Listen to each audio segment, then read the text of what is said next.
ఆనాడు 2018లో one side ఉండి గెలిపించినటువంటి గ్రామము. అలాగే ఈరోజు మళ్ళీ గెలిపించడానికి మేమున్నాము అనేసి ఇంత పెద్ద ఎత్తున ప్రతి ఒక్కరూ ఇళ్లలో నుంచి బయటకు వచ్చి మీరందరూ తరలి వచ్చినందుకు మనస్ఫూర్తిగా మీకు అందరికీ ధన్యవాదాలు తెలియజేస్తున్నాను. ఆనాడిచ్చినటువంటి మాట ప్రకారం నాకు తెలిసి ఏ ఒక్క రోడ్డు గ్రామంలో అయితే మిగల్చలేదు. ఒక దారి అడిగారు, వ్యవసాయ దారి, అది కూడా శాంక్షన్ చేయించి పెట్టాము. సింగేతండ నుంచి అటువైపుగా వెళ్ళేటటువంటి దారిని గతంలో అంటే మనకు సీసీ రోడ్లు పోయాలి, ఊరి లోపల ఊర్లకు వెళ్ళేటటువంటి బీటీ రోడ్లు వేయాలి అనేటటువంటిది ఉండే.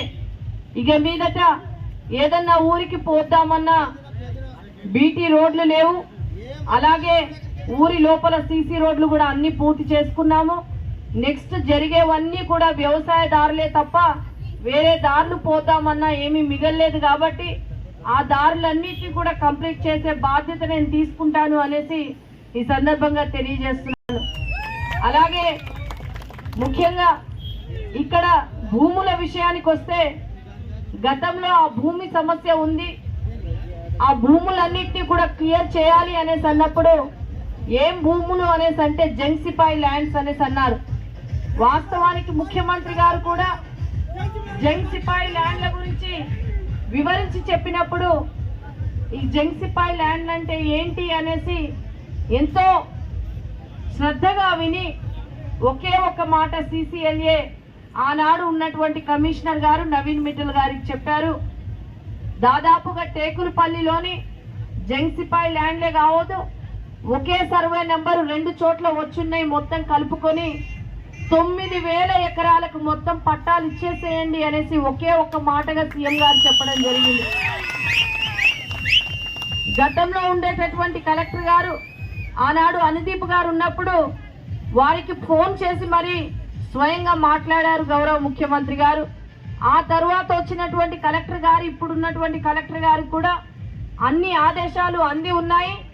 త్వరలోనే వారు కూడా రిపోర్టు CCLAకి పంపించారు. కాబట్టి కంప్లీట్ గా గ్రౌండ్ జరగాల్సిందంతా కూడాను రిపోర్ట్ల రూపంలో జరిగింది. ఒక్క సర్వేలు చేసి ఎవరెవరైతే పొజిషన్ మీద ఉన్నారో వాళ్ళందరికీ సర్వే చేసి ఇచ్చేదే మిగిలింది తప్ప మిగిలిన పనులన్నీ కూడా పూర్తయ్యాయి. తప్పకుండా ఈ ఎలక్షన్ తర్వాత గౌరవ RTO గారు మిగిలినటువంటి అధికారులందరినీ కూడా వెంట తీసుకొని వచ్చి మరి ఇక్కడ మీటింగ్ పెట్టించి ఆ భూములన్నిటినీ క్లియర్ చేయించే బాధ్యత కూడా నేను తీసుకుంటాను అనేసి ఈ సందర్భంగా మీకు అందరికీ తెలియజేస్తున్నాను. అంతేకాకుండా ఒక్కసారి ఆలోచన చేయాలి. గత 60-70 సంవత్సరాలుగా ముచ్చాలంపాడు ఊరు ఉండొచ్చు, అంతకంటే ముందు నుంచి కూడా ఉండి ఉండొచ్చు. కానీ